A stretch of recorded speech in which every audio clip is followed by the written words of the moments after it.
In this video, I'll explain what you should keep in mind so that your dipping manicure doesn't chip. The first cause could be the liquids. Store your liquids upright to prevent leakage and sticking. Clean the brush with a cloth after each step to prevent residue from entering the bottle.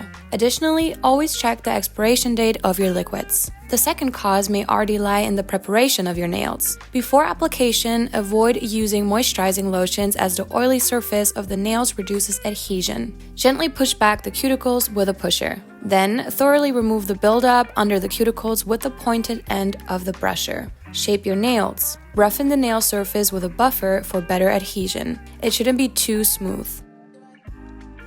Remove dust with a brush. Degrease the nail with a pad and some disinfection or use our primer. Very important, do not touch the nail surface with your finger anymore as it can affect adhesion. Thirdly, brittle and long nails should be strengthened. For brittle nails, it is recommended to work with fake tips to give extra support to the natural nail.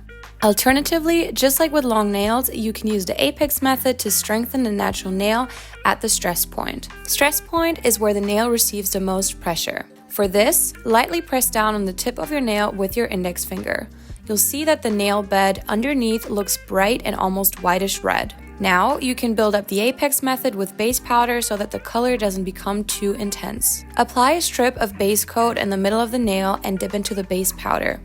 Apply a second layer of base coat and the base powder on 3/4 of the nail. Now, apply base coat and base powder to the entire nail. After the nails have been strengthened, let's move on to the point number 4, the application. Mix the powder well before application for even application. Always apply base coat thinly. Individual layers shouldn't be too thick as the powder can clump.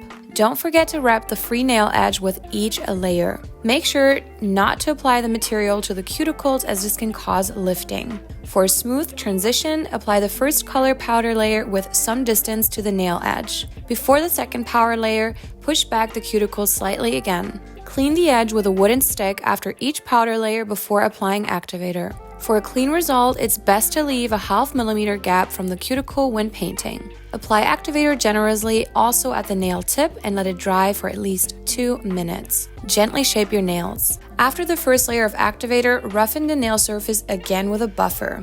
The surface should not be too smooth. Apply a second layer of activator generously. Wait 2 minutes for this to dry.